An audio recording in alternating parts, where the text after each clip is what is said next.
Okay. అయితే మనిషి ఏం చేస్తాడంటే తన జీవితాన్ని ఎదుటి వాళ్ళతో కంపేర్ చేసుకోవడం వల్ల తను చీకట్లోకే వెళ్ళిపోతున్నాడంట. అందుకోసమే ఈ మాట రాయబడుతూ వచ్చింది, మీకు వెలుగు వచ్చి ఉన్నది. ఎందుకు మీకు వెలుగు అవసరమయ్యా అంటే, మీరు పూర్వము చీకటి అయి ఉంటుంది. మన జీవితం ఎటువంటిదంటే, మనము చీకటి సంబంధులము, అంధకారమైన సంబంధం కలిగినటువంటి వాళ్ళము. మన మైండ్లో ఉన్నటువంటి పాపాలు, చెడు పాపాలన్నిటినీ మన జీవితంలో మనం మోసుకుంటూ తిరిగినోళ్ళం. ఇటువంటి మన జీవితానికి దేవుడు ఏం అనుగ్రహించినాడయ్యా అంటే వెలుగు అనుగ్రహిస్తూ వచ్చినాడు. ఈ వెలుగు మన జీవితంలో 3 రకాలుగా పనిచేసింది. క్లుప్తంగా ఈ మూడింటిని చూసుకొని మనము బలలో చేద్దాం. మొట్టమొదటిగా రండి, యెషయా గ్రంథము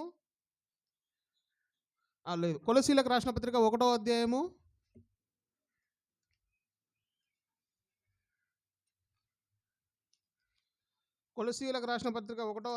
13వ వచనం అందరం కలిసి చదువుదాం.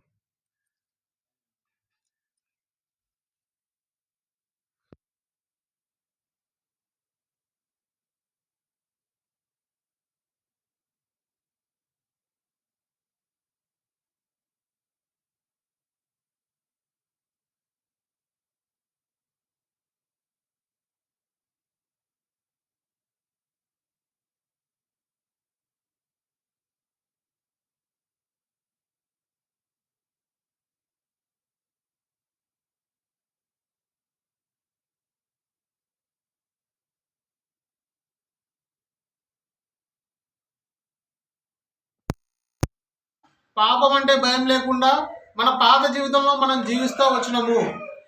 ఇటువంటి జీవితం జీవిస్తున్న మనము ఎటువంటి స్థితిలో ఉన్నామంటే అంధకార సంబంధమైనటువంటి జీవితంలో ఉన్నాం. అంధకార సంబంధమైన వెలుగు మన జీవితంలో ఉంది. వెలుగు 2 రకాలు ఉంటాయి. ఒకటి దేవుని వెలుగు, రెండోది అంతే. ఒకటి దేవుని వెలుగు, రెండోది దైవ వెలుగు. దేవునికి ఏ విధంగా అయితే వెలుగుందో సైతానికి కూడా వెలుగుంది. అందుకే వాని పేరు ఏం పేరు తెలుసా?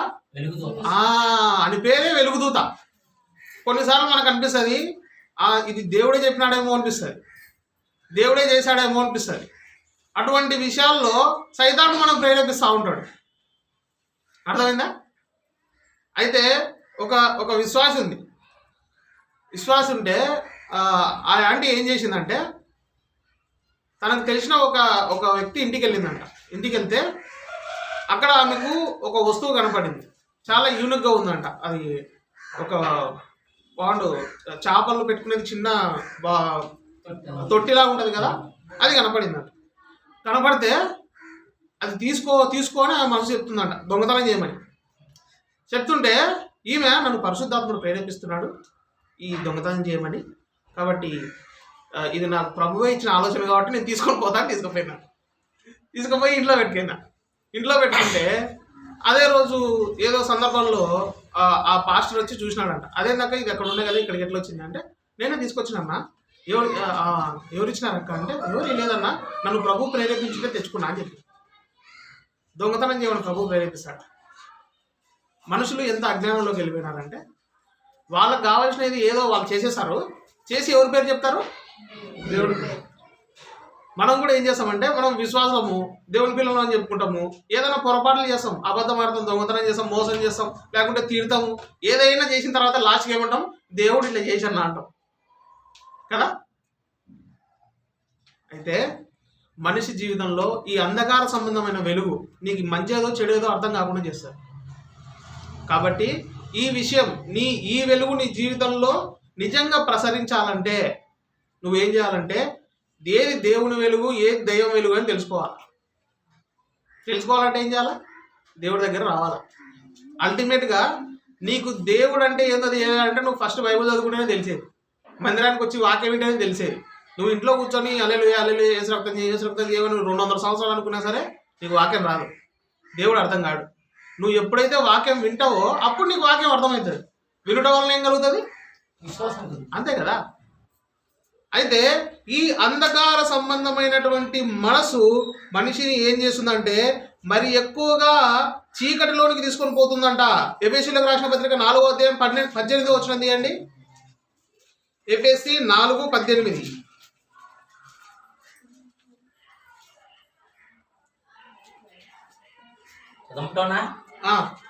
వారైతే అంధకార సంబంధమైన మనసు గలవారై తమ హృదయం కాఠిన్యం వలన తమలోనున్న అజ్ఞానం చేత దేవుని వలన కలుగు జీవంలో నుండి వేరుపరచబడిన వారై తమ మనస్సులకు కలిగిన వ్యర్థతను అనుసరించి నడుచుకొనుచున్నారు. మనుషులు ఏం చేస్తున్నారంటే తమ మనసులో ఏదైతే వ్యర్థత ఉంటుందో, అబద్ధం ఆడాలని, దొంగతనం చేయాలని, పాపం చేయాలని ఏదైతే తమకు ఉంటుందో అది చేసేసి దేవుడి మీదకి వేస్తున్నారంట. ఇదే ఆ మాటకు అర్థం. సో దేవుడు ఈ అంధకార సంబంధమైనటువంటి క్రియలు నీ జీవితంలో ఉండకూడదని కోరుకుంటున్నాడు. ఇక్కడే 5వ అధ్యాయంలో 11వ వచనంలో ఉంటది. ఎఫెసీయులకు రాసిన పత్రిక 5:11. నిష్ఫలమైన అంధకార క్రియలలో పాలువారయుండగా వాటిని ఖండించుడి. మొట్టమొదటి విషయం ఏంటంటే మన జీవితంలో అంధకార సంబంధమైనటువంటి వెలుగు మనల్ని ఆవరించేటువంటిదిగా ఉంటుంది. ఆ ఆవరించేటువంటి అంధకార సంబంధమైన ఆ చెడ్డ వెలుగు మన జీవితంలోనికి రాకుండా ఖండించాల్సింది మనమే. నా వల్ల ఎట్లయితుంది అని అంటారా? ఒక ఉదాహరణ చెప్తాడండి. ఒక వ్యక్తికి సిగరెట్ అలవాటు ఉందనుకోండి. సిగరెట్ అలవాటు ఉంటే ఆ సిగరెట్ను మానేయాలంటే ఆ వ్యక్తి మానేయాలా, పక్క వ్యక్తి మానేయాల్సి వస్తుందా? అలవాటు ఎవరికైతే ఉందో అతనే వాళ్ళకి మానేయాలి, అంతే కదా. పాపం నీ జీవితంలోంచి పోవాలంటే నువ్వు మానుకోవాలా, లేకపోతే దేవుడు వచ్చి మానిపించాలా? మనకు ఉండాలి కదా ఇష్టము. నీకేమో అబద్ధం ఆడాలని చాలా ఇష్టం ఉంటుంది. నువ్వేమో ఏమని ప్రార్థన చేస్తావు? ప్రభువా నేను అబద్ధం ఆడలేకపోతున్నా ప్రభు అని ప్రార్థన చేస్తావు. అబద్ధం ఆడకుండా ఉండాలని ఎప్పుడైనా ప్రయత్నం చేస్తామా? ఇదే అంధకార సంబంధమైనటువంటి ప్రవర్తన మనిషి. మనం ఏది కంట్రోల్ చేసుకోం. మనం ఏం చేయాలనుకుంటామో అదన్నీ చేసేయాలా. చేసేసిన తర్వాత దానివల్ల ఏదైనా నష్టం జరిగితే దేవుని దగ్గరికి వచ్చి ప్రభువా నువ్వే అనుమతించినావు కదా నాయనా క్షమించని ప్రార్థన చేయాలి. ఇదే కదా మనిషి జీవితంలో జరుగుతుంది. అయితే ఈ అంధకార సంబంధమైనటువంటి ఈ వెలుగులో నుంచి దేవుడు మనల్ని ఏం చేస్తూ వచ్చినాడు తెలుసా? రండి, యెషయా గ్రంథము 60వ అధ్యాయము. యెషయా గ్రంథము 60వ అధ్యాయము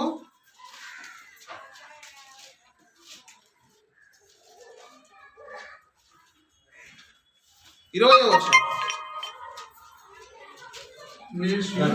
నీ సూర్యుడు ఎంకనో అస్తమించు,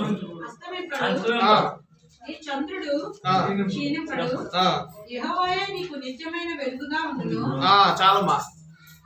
అంధకార సంబంధమైనటువంటి జీవితంలో ఉన్న మన జీవితాల్లోకి దేవుడు ఏ విధంగా వచ్చినాడంటే నిత్యమైన వెలుగుగా వచ్చినాడు. సో నీ జీవితంలో ఏదైనా నువ్వు కంట్రోల్ చేసుకోలేని పాపాలుండి, నీ జీవితంలో ఏదైనా నువ్వు ఒప్పుకోకుండా ఉన్న పాపాలుంటే ఇప్పుడే ఈ నిత్యమైన వెలుగు దగ్గరికి రా. అంధకార సంబంధమైన వెలుగులో నీ జీవితాన్ని నాశనం చేసుకోకుండా యేసు ప్రభువుని నమ్ముకున్న నువ్వు ఏం చేయాలంటే ఈ నిత్యమైన వెలుగు దగ్గరకు వచ్చి నీ పాపాలు ఒప్పుకోవాలా, నువ్వు చేసిన పొరపాట్లు ఒప్పుకోవాలా. అప్పుడు మాత్రమే నువ్వు దేవుని బిడ్డగా, దేవుని యొక్క వారసుగా అవుతావు. అప్పుడే నువ్వు బలలో చేయవేయడానికి అర్హత పొందుతావు. ఈ అంధకార సంబంధమైన పాపాలు మనసులో పెట్టుకొని కూడా మనం ఇట్లే కొనసాగుతూ బలలో చేయి వేస్తే మనకు నష్టము. ఓకే, మొట్టమొదటిగా మనం సరి చేసుకోవాల్సింది మన జీవితంలో ఏదైనా అంధకార పాపం ఉంటే సరి చేసుకోవాలా. రెండో విషయం రండి, కీర్తన గ్రంథము 34వ అధ్యాయము 5వ. వారు ఆయన తట్టు చూడగా వారికి వెలుగు కలిగెను. వారి ముఖములు ఎన్నడూను లజ్జింపకపోవును. రెండోదిగా నీ జీవితంలో, నా జీవితంలో యేసు ప్రభు మన వెలుగుగా కలిగినాం. మన జీవితాల్లో ఈ వెలుగు మన జీవితంలో ఏం చేస్తుందంటే నీతిని వెలిగిస్తూ ఉంటుందంట. మనం ఎప్పుడైతే దేవుని వైపు చూస్తూ ఏ పాపానైనా చేయడానికి, ఏదైనా తప్పు చేయడానికి సరి చేసుకొని భయపడి జాగ్రత్తగా ప్రవర్తిస్తూ ఉంటే ఈ వెలుగు ద్వారా మనకి ఏమొస్తుందంటే నిత్య జీవం వస్తుందంట. ఈ మాట ప్రకారం మన కింద అధ్యాయం చూసుకుంటే, మీరు అధ్యాయం అంతా చదివిస్తే టైం వేస్ట్ అవుతుందని నాకు ఇచ్చిన సమయం అయిపోతుంది, అందుకోసం నేను క్లుప్తంగా చెప్తున్నాను. సో రెండవదిగా మన జీవితంలో మనం ఎప్పుడైతే పాపం చేసే సందర్భం వచ్చినప్పుడు లేదా తప్పు చేసే సందర్భం వచ్చినప్పుడు దేవుని వైపు చూస్తామో, ఏదైనా పొరపాటు చేయాల్సి వచ్చినప్పుడు దేవుని వైపు చూస్తామో అప్పుడు ఆయన మనకు సహాయం అనుగ్రహిస్తాడు. ఏదైనా తప్పు చేయాల్సిన సందర్భం వచ్చినప్పుడు దేవా నేను చేయకూడదు అనుకుంటున్నాను, నాకు సహాయం చేయని ప్రార్థన చేసుకుంటే సహాయం వస్తుంది. లేదు చేసేసిన తర్వాత నేను చేసేసిన క్షమించంటే ఎటువంటి ఉపయోగం ఉండదు నీకు నాకు. ఎందుకంటే మన జీవితంలో ఏమైపోయిందంటే ఇది హైటెక్ యుగం కాబట్టి పాపాలు చాలా ఎక్కువైపోయినాయి. చేతుల్లోనే పాపాలను మనం పెట్టుకొని తిరుగుతున్నాం, జేబుల్లో పెట్టుకొని తిరుగుతున్నాం. ముఖ్యంగా యవనస్తులైనటువంటి వాళ్ళు ఏం చేస్తారంటే వాళ్ళకు పాపాలు రావు, అది సెల్ వచ్చి అలవాటు చేస్తుంది చాలామంది. ఇంతకుముందు నాకు ఇది లేదన్నా, అరే సిగరెట్ ఎట్లా అలవాటు చేసుకున్నారా అని నేను ఒకరిని అడిగితే నాకు వాడు ఏం చెప్పినాడంటే రజనీకాంత్ గాలి ఎగిరేసి కాచి పట్టుకుంటుంటే చూసి నేను ప్రాక్టీస్ చేసి ఎగిరేసి ఒక 10 సార్లు ఎగిరేసిన తర్వాత 11వ సారి క్యాచ్ పట్టుకున్నా, ఇంకా ఇది బాగుంది కదా అని అలవాటు చేసుకున్నా అని చెప్పినాడు. జస్ట్ ఎవడో ఒక వ్యక్తి తాగుతుంటే చూసి అతన్ని అనుకరించాలని, అతన్ని ఇమిటేట్ చేయాలని కొన్ని వ్యసనాలకు బానిసలైపోయే జీవితాలు. అర్థమవుతుందా? సో సులభంగా పాపంలో పడిపోయేటువంటి వారిగా మనం ఉండకూడదు. ఎందుకంటే అపోస్తల కార్యములు 22వ అధ్యాయం 6వ వచనం. అపోస్తల కార్యములు 22వ అధ్యాయము 6వ వచనంలో ఒక మాట అంటాడు,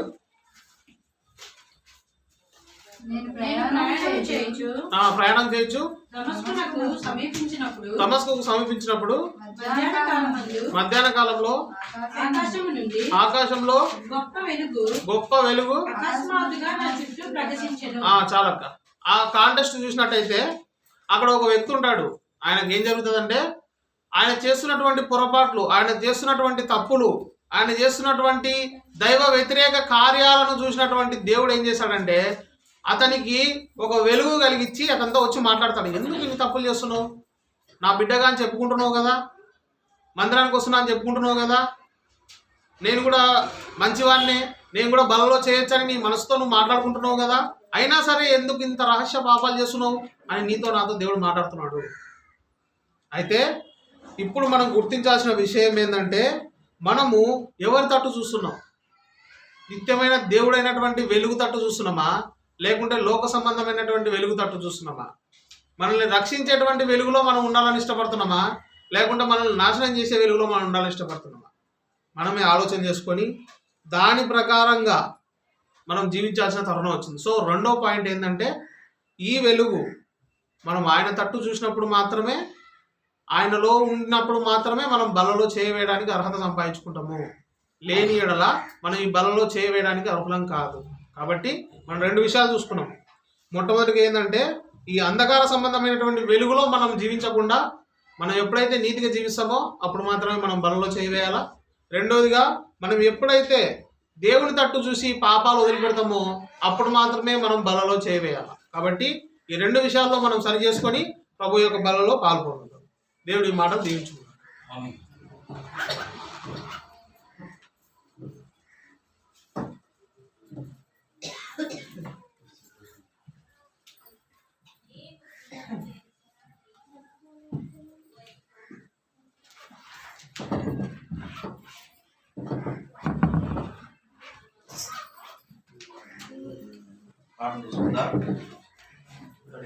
దయచేసి విన్న వాక్యాన్ని బట్టి ఆధారం చేసుకుని స్పష్టంగా క్లుప్తంగా వ్యవహారంగా మీ హృదయంలో వాక్యాన్ని బట్టి పరిశీలన చేసుకున్నామని మనం చేస్తూ వస్తున్నారు. ఇంతవరకు ఎక్కడైనా సరే దేవునికి ఆయాస్కరంగా ఎక్కడైనా ఉన్నట్లయితే ప్రభు యొక్క రొట్టెరసాల్లో చేయవేక మునిపే ప్రభు యొక్క రొట్టెరసాల్లో చేయవేక మునిపే పరీక్షించుకోవడానికి ఇది మంచి తరుణం. ఆ రీతిగా సిద్ధపడమని మనం చేస్తూ వస్తున్నా. ప్రార్థన చేసుకుందా? దయచేసి అందరూ తలలో ఉంచండి, సహకరించండి.